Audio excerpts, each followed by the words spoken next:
convenhamos que ninguém adora o próprio chefe. That's what she said. Mas não importa o quão péssimo o seu seja, agradeça por ele nunca ter te obrigado a comer línguas de flamingo envenenadas, arrancar os pelos das axilas ou ficar mergulhado no xixi o dia inteiro. Prepara o saquinho de vômito, porque hoje a gente vai conferir os piores trabalhos da Roma Antiga, de corredores de bigas que desafiavam a morte, ao trabalho romano mais perigoso estatisticamente, o de imperador. Nos filmes, o trabalho mais famoso e perigoso da Roma Antiga sempre pertence aos gladiadores, mas embora eles travassem batalhas ferozes contra outros homens e animais selvagens no Coliseu, a taxa de mortalidade era menor do que você imagina. No século I, apenas uma em cada 10 lutas de gladiadores resultava em fatalidade, e quando os romanos realmente queriam sangue, eles assistiam corridas de bigas. O Circo Máximo era um estádio de corridas de bigas em Roma que podia acomodar mais de 150 mil pessoas, 3 vezes a capacidade do Coliseu. Nesse gigantesco estádio, os corredores de bigas, ou aurige, competiam em 4 equipes: verde, azul, branca e vermelha. E esses homens tinham um dos trabalhos mais perigosos de todo o Império. As corridas consistiam em 7 voltas ao redor da arena, em pequenas bigas individuais puxadas por até 4 cavalos. Os aurige atingiam velocidades de até 64 km por hora. E, infelizmente, a tecnologia dos cintos de segurança ainda não existia. Então, os pilotos tinham que se amarrar as rédeas para não cair, mas as altas velocidades significavam acidentes frequentes, e como os auriges estavam presos aos frágeis veículos de madeira, muitas vezes eram envolvidos no caos e acabavam pisoteados, estrangulados e mutilados diante do público. Os acidentes eram tão comuns que ganharam um nome próprio, naufrágia, como na palavra naufrágio mesmo, e em alguns jogos havia equipes de limpeza no local para remover os restos. Ainda assim, os romanos não eram melindrosos, e as corridas de bigas eram na verdade a forma de entretenimento mais popular da época. Então esses caras deviam ser muito respeitados e muito bem pagos por arriscar suas vidas, certo? Errado. Embora os cavalos fossem muito admirados e bem tratados, os aurige eram normalmente de origem humilde, e aqueles que não se destacavam eram vistos apenas como trabalhadores comuns. Aliás, como a maioria dos trabalhos indesejáveis romanos que veremos hoje, alguns dos corredores de bigas também eram escravos. Isso nos mostra que, por mais populares que fossem as corridas de bigas, os próprios atletas eram vistos só como as engrenagens que faziam tudo acontecer, e não como o evento principal. Para piorar a situação, os fãs romanos de bigas eram tão educados e tranquilos quanto os fãs dos esportes de hoje. Em 532, metade de Constantinopla foi destruída durante os tumultos de Nica, iniciados por torcedores de bigas furiosos, insatisfeitos com a derrota do seu time. Foram alguns dos motins mais violentos da história, e as pessoas tinham tão pouco respeito pelos aurige que os atacaram sem hesitar. Então, se você fosse um plebeu ou um escravo forçado a participar de corridas de bigas, seu trabalho era extremamente perigoso, e se você perdesse uma corrida, os seus supostos fãs poderiam reagir com muita violência. É muita pressão, e a história revela que alguns aurige tinham apenas 22 anos quando foram atropelados por cavalos. E eu achando que o meu primeiro emprego no supermercado que era difícil. Trabalhar no varejo é um pesadelo, mas eu preferia fazer um turno duplo na Black Friday do que ter que comer veneno, que é o que esses romanos tinham que fazer para sobreviver. O envenenamento na Roma Antiga era, na verdade, mais comum do que você imagina, e também a arma preferida para a maioria dos ataques com motivação política. Os primeiros relatos do seu uso em Roma datam de 331 a.C.,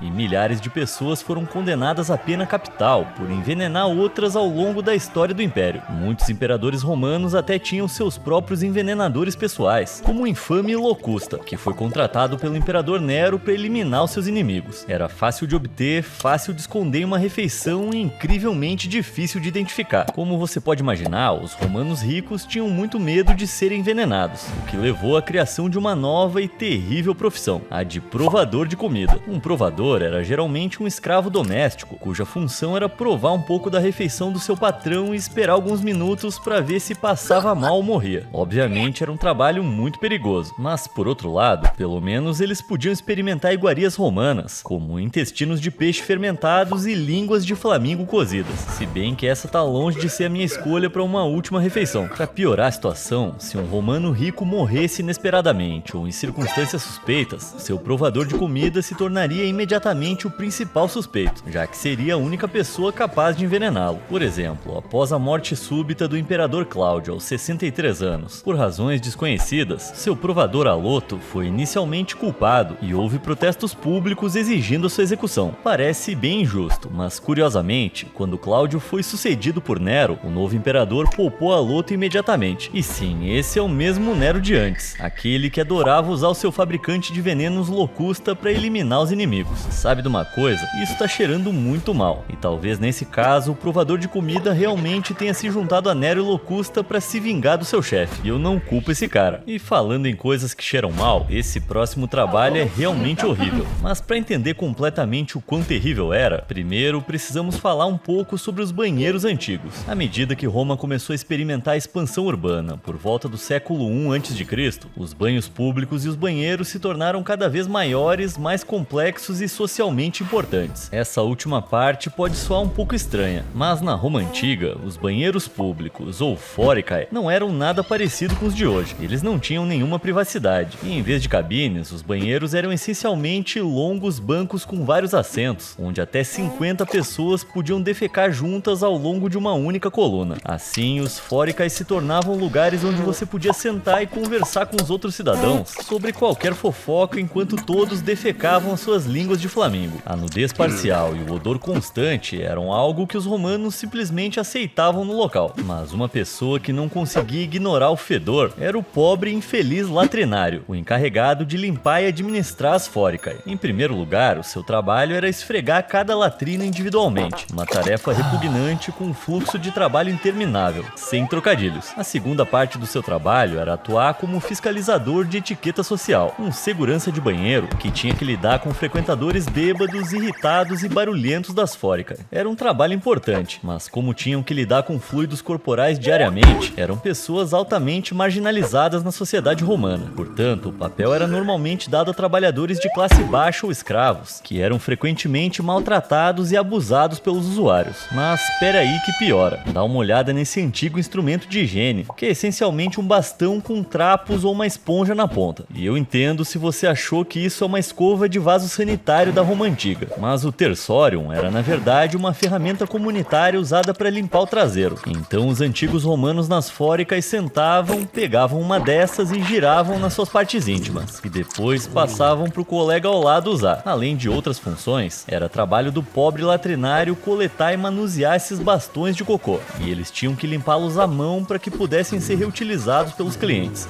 Então eles tinham que literalmente enxaguar panos e esponjas cobertos de fezes, e depois esfregar latrinas e lidar com clientes que os tratavam tão mal quanto os dejetos que eles limpavam. Mas de alguma forma o seu trabalho ainda era menos humilhante do que o do seu colega de trabalho ao lado, o coletor de urina. Pois é, era trabalho de algumas pobres almas ficar nas fóricas e recolher urina antes de ela entrar no sistema de esgoto.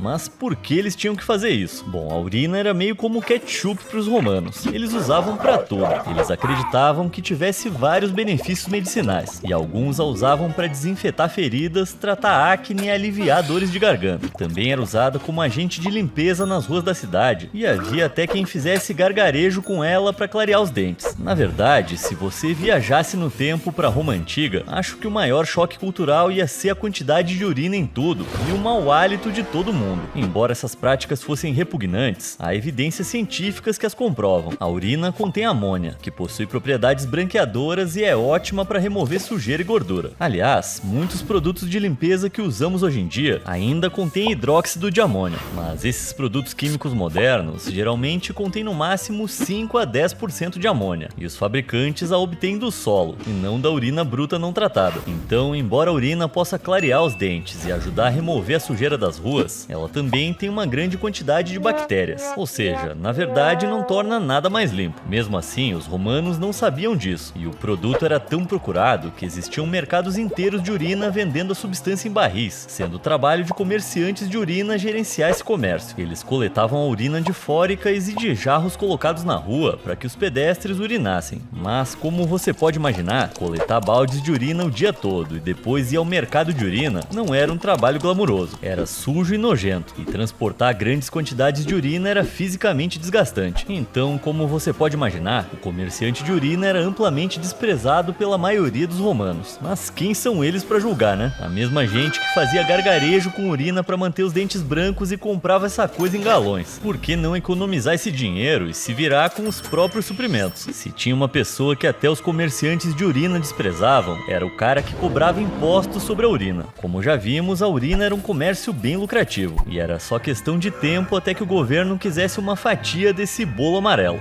O imperador Nero introduziu o efêmero Vectiga Urinae, ou imposto da urina, em algum momento do século I d.C., o que significava que sempre que um comerciante de urina vendesse um pouco do produto, o governo também recebia uma parte do dinheiro. E como você pode imaginar, esse imposto era extremamente impopular, pois era fácil distorcê-lo, alegando que o governo romano corrupto estava cobrando das pessoas para fazer xixi. Isso não acontecia de fato, mas a narrativa se espalhou rapidamente, e à medida que os cobradores do imposto da urina se tornaram representantes do próprio imposto, eles enfrentaram o desprezo generalizado das pessoas. O imposto foi abolido após o Império de Nero, mas quando Vespasiano se tornou imperador em 69 d.C., Roma estava com poucos recursos, e por isso ele reviveu a lei. Quando seu filho Tito disse que achava isso repugnante, o imperador, em um gesto famoso, cheirou uma moeda de ouro e observou que ela não tinha cheiro, mesmo vindo da urina. Então ele proferiu a famosa frase: dinheiro não fede. Errado não tá. A implementação do imposto sobre a urina foi em grande parte o que financiou a expansão da cloaca máxima de Roma, ou o grande esgoto, que levou a um aumento drástico na higiene geral e uma gestão eficiente de resíduos. Curiosamente, o desenvolvimento repentino do sistema de esgoto de Roma fez com que o nome de Vespasiano se tornasse associado a latrinas públicas em toda a Europa. Mesmo hoje, termos como Vespasian ou Vespasiano são usados na França e na Itália para se referir a mictórios de rua. Que maneira de ser lembrado. Mas independentemente do quão bem o dinheiro tenha sido usado, isso não melhorou a reputação do pobre cobrador do imposto sobre a urina. Mas eu ainda ia preferir enfrentar o desprezo das pessoas por coletar o imposto do que coletar a própria urina. Como sabemos, muita dessa urina coletada era destinada aos romanos para uso pessoal, mas alguns dos maiores compradores de urina em Roma eram os curtidores. Era seu trabalho lavar, secar e tratar as roupas de seus clientes, como uma antiga lavanderia de um homem só. E eu sei o que você tá pensando, por que eles precisavam comprar xixi? Bom, a razão é exatamente o que você tá temendo. Eles lavavam as roupas das pessoas com isso. Os lavandeiros compravam urina humana e animal em grandes quantidades, devido ao alto teor de amônia dos resíduos. Como eu disse antes, a amônia na urina é bem eficaz na remoção de gordura e sujeira. Os lavandeiros despejavam toda a urina comprada diretamente em um grande tanque ou tina, criando o coquetel mais nojento do mundo. Depois eles jogavam todos os tecidos nesse tanque e pisoteavam as roupas até que estivessem completamente encharcadas. Se a internet existisse naquela época, eu tenho certeza que ia ter gente que ia pagar assinatura mensal para assistir isso. Se o trabalho ainda não parece suficientemente nojento para você, não se preocupe que vai piorar. As roupas brancas eram frequentemente tratadas com enxofre para evitar manchas. Sim, aquele produto químico que tem cheiro de ovo. Isso significava que, além das poças de urina, o local de trabalho do curtidor tinha um cheiro inconfundível de gases. Imagina chegar em casa depois de um longo dia de trabalho nesse local com cheiro de xixi e gases. Quer dizer, não precisa imaginar, porque evidências arqueológicas recentes sugerem que os locais de trabalho dos curtidores também eram suas casas. Pois é, alguns curtidores comiam, dormiam e moravam nesse lugar fedido. O lado bom é que eles provavelmente se acostumavam com o cheiro. Mas como você acha que essas condições de vida eram vistas pelos outros membros da sociedade romana? Acertou. Apesar de prestarem um serviço essencial que todos usavam, os curtidores eram amplamente desprezados. Infelizmente isso já era de se pensar. Mas por outro lado, você ia convidar alguém com esse cheiro pro seu churrasco? Falando em se molhar, é hora de finalmente deixar o xixi pra trás e falar de outro trabalhador romano que se molhava bastante. Os remadores das galeras trabalhavam em diferentes navios ao longo da história romana, incluindo a trireme, a birreme e a gigantesca quinquerreme, mas seu trabalho permaneceu o mesmo: usar remos grossos e pesados para mover as galeras gigantes pela água. Esse trabalho era extremamente exigente e era realizado em espaços quentes e apertados. As Kinker-remes eram projetadas com 5 remadores para cada remo, e como usavam mais de 20 pares de remos para cortar a água, continham mais de 300 remadores espremidos durante uma viagem. Esses remadores ficavam em vários níveis, e os mais experientes às vezes tinham o privilégio de remar no convés superior, mas embora pudessem tomar um pouco de ar fresco, o trabalho ainda era incrivelmente árduo, e em tempestades era mais uma maldição do que uma bênção. E não dá pra esquecer que esses remadores trabalhavam em navios de guerra, então frequentemente tinham que operar em combates navais, onde corriam um risco constante de afundar e se afogar, como se o trabalho já não fosse bem estressante. As pausas eram raras, e aparentemente os remadores sobreviviam principalmente com uma dieta de pão e raramente carne salgada. Ao contrário da crença popular, a maioria dos remadores das galeras não eram escravos, pois os romanos precisavam que seus remadores fossem bem treinados, fortes e leais durante as batalhas navais. Mesmo assim, a maioria dos remadores estava apenas alguns degraus acima dos escravos na hierarquia social romana, e muitos deles não eram cidadãos romanos por lei. Em vez disso, muitas vezes eram recrutados de outros territórios conquistados por Roma e recebiam a promessa de cidadania plena ao se aposentarem. Não se sabe ao certo quanto tempo durava a carreira de um remador, mas conseguia a cidadania romana por meio do serviço militar, que geralmente levava de 16 a 20 anos, o que é muito tempo para trabalhar nessas condições. Além disso, assim como os legionários romanos, os remadores não tinham permissão para se casar durante o serviço. Portanto, durante o seu período de serviço, esses remadores ficavam exaustos, sem amor e não eram protegidos pelas leis romanas, o que significava que os seus superiores podiam tratá-los como bem entendessem. Consegue imaginar um império poderoso dependendo conscientemente do trabalho de pessoas que não são protegidas pelas leis? Ainda bem que isso não acontece mais. Atravessar o oceano em uma galera apertada e quente parece terrível, mas eu prefiro ficar coberto com o meu próprio suor do que com o de outra pessoa. A julgar por essa ferramenta chamada estrígil, o que você acha que um estrigilis romano fazia para viver? Talvez algum tipo de agricultura ou uma forma rudimentar de cirurgia.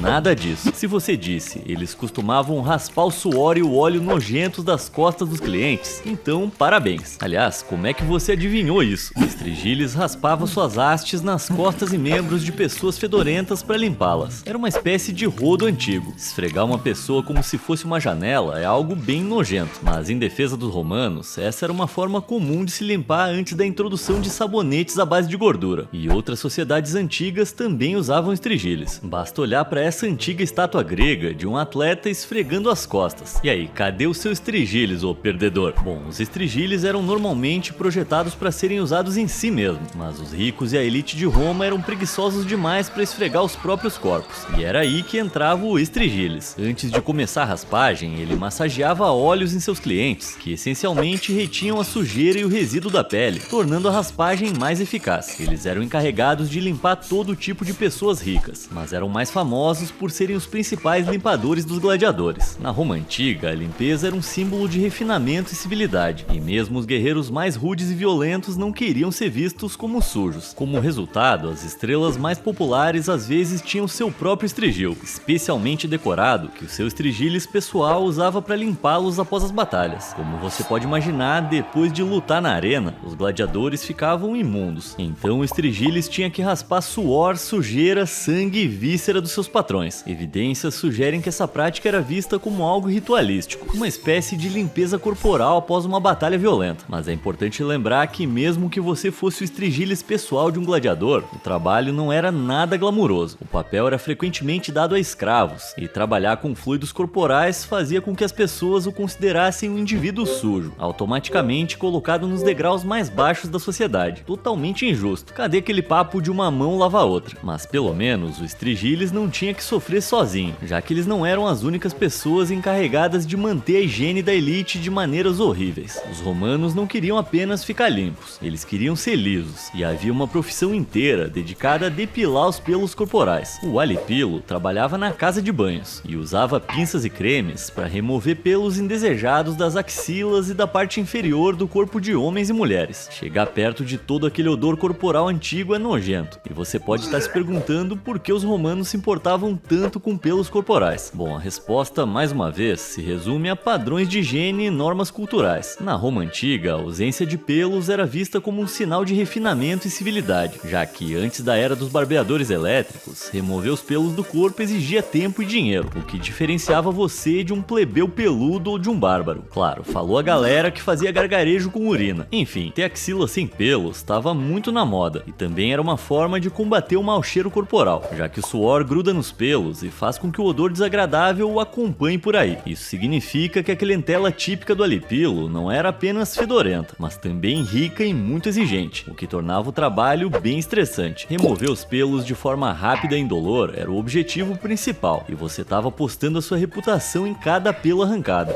E lembre-se que eles usavam pinças romanas rudimentares, como essa aqui, então arrancar sem dor não era fácil. Por outro lado, se você fosse habilidoso e tivesse um fluxo constante de clientes, podia ganhar um bom salário como alipilo, a menos que você fosse um escravo forçado a fazer o trabalho pelo seu dono, o que infelizmente era bastante comum. I hate the Romans as much as anybody. Ainda assim, se você achava que trabalhar com pessoas fedorentas era ruim, imagine trabalhar em um espaço confinado com o fedor de restos de animais. O couro era muito valorizado na Roma Antiga, já que era usado em tudo, como roupas, rédeas de cavalos e tendas. Caso você não saiba, o processo de criação do couro envolve o tratamento de peles de animais com taninos, um composto químico encontrado em diversas plantas, incluindo a casca de carvalhos. Os taninos se ligam às fibras de colágeno da pele, e quando uma pele é curtida dessa forma e depois seca, torna-se mais resistente à decomposição bacteriana, menos solúvel em água e mais dura. Isso cria o couro que todos conhecemos e aprovamos. Mas outro fato curioso sobre os taninos é que eles fedem e enchiam os curtumes romanos com um forte odor mofado. Agora, consegue adivinhar o outro ingrediente secreto que os curtidores romanos usavam para tratar o couro? Isso mesmo, urina. Here we go again. Nossa, que obsessão era essa dos romanos por xixi? Bem, a urina era usada nas peles antes dos taninos, pois a amônia quebrava a gordura e o sebo animal, tornando a pele mais macia e fácil de trabalhar. Resumindo, os curtumes estavam cheios de carcaças de animais em decomposição, barris de urina e taninos pungentes, que basicamente significavam que era extremamente fedorento. Os curtidores tinham que sujar as mãos com todas essas substâncias fedidas, e sem dúvida tinha um dos trabalhos mais nojentos da Roma Antiga. Por esse motivo, os curtumes em Roma eram legalmente obrigados a se situar na extremidade leste da cidade, bem nos arredores, para que os ventos ocidentais mais comuns na cidade afastassem os odores do centro. Curiosamente, assim como o calendário moderno e o concreto, essa é mais uma ideia romana que ainda usamos hoje, e foi observado que ao longo da história, a zona leste das cidades tende a ser mais pobre e onde se encontram os negócios mais fedorentos. Como já vimos, a higiene pessoal e o odor eram extremamente importantes na sociedade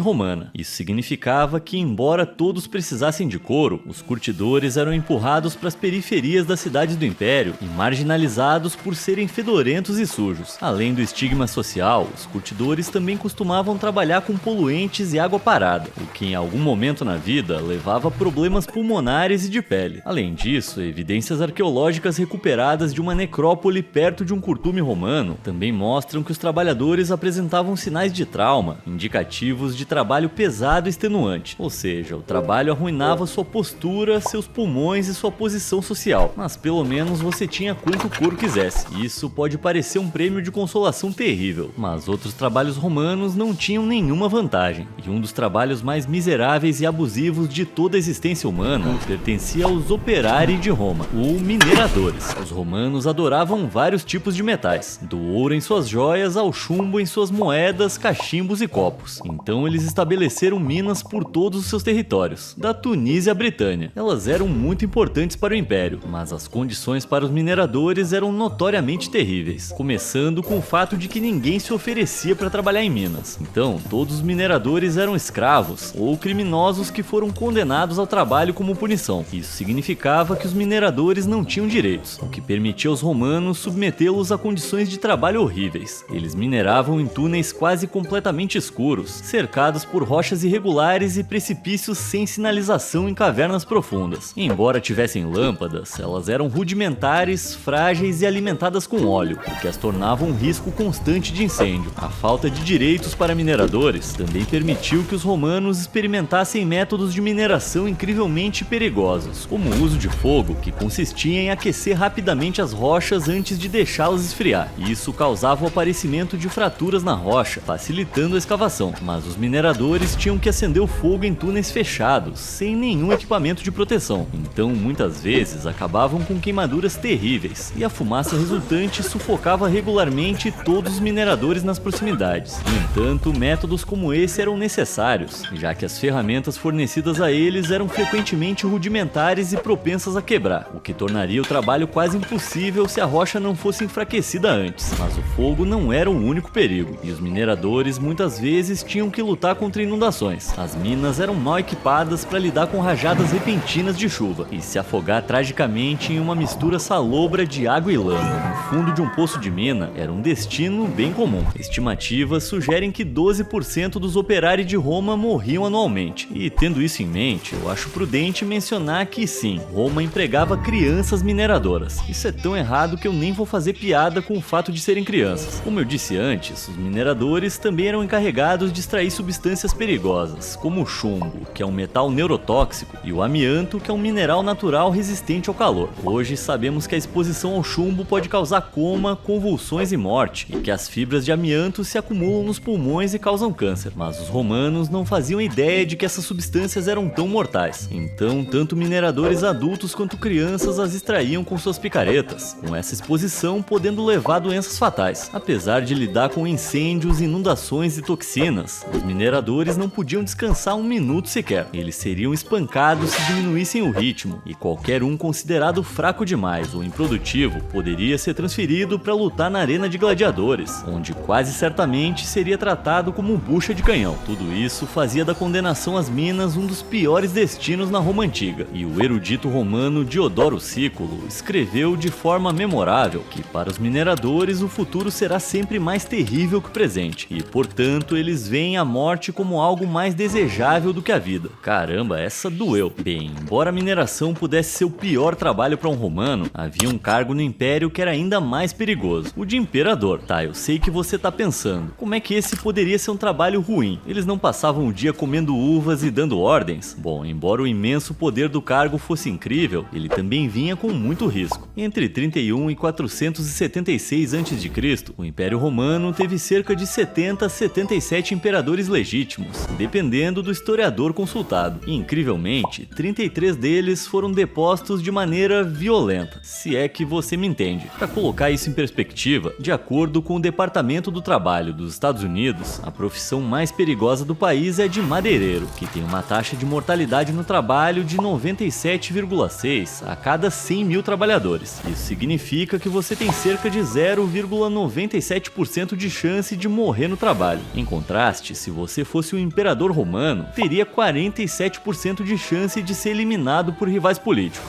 Esses ataques frequentemente aconteciam em rápida sucessão. No ano de 193 a.C., Roma teve 3 imperadores, depois que 2 deles, Pertinax e Didio Juliano, foram violentamente depostos menos de 100 dias após assumirem o trono. Como você deve imaginar, muitos desses imperadores foram envenenados, mas inacreditavelmente, 13 desses ataques foram realizados pela segurança pessoal do imperador, a Guarda Pretoriana. Embora a Guarda Pretoriana tenha sido tecnicamente criada para proteger o imperador, na prática ela funcionava mais como uma gangue a qual o imperador pagava propina. Eles eram altamente treinados, fortemente militarizados e notoriamente gananciosos. Tornou-se tradição que, quando um novo imperador assumia o trono, seu primeiro ato era dar muitos presentes à Guarda Pretoriana. Muitos dos imperadores que foram atacados pela Guarda teriam dado presentes notavelmente ruins na coroação, o que provavelmente levou à traição. Que galera mimada. Além disso, se você fosse um político em ascensão, era excepcionalmente fácil dizer à Guarda Pretoriana: não é por nada, mas se eu tivesse no poder, vocês iam ser tratados muito melhor. E então simplesmente esperar para ver o que acontecia. Isso funcionava porque por muito tempo Roma não teve leis de sucessão codificadas. Se você conseguisse a confirmação do Senado, automaticamente se tornaria imperador. E se a Guarda Pretoriana estivesse do seu lado, todos teriam muito medo de contrariar. Só não dava para esquecer de pagar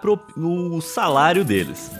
Qual desses trabalhos da Roma Antiga você achou pior? Me conta aí nos comentários e eu te vejo na próxima. Obrigado por assistir!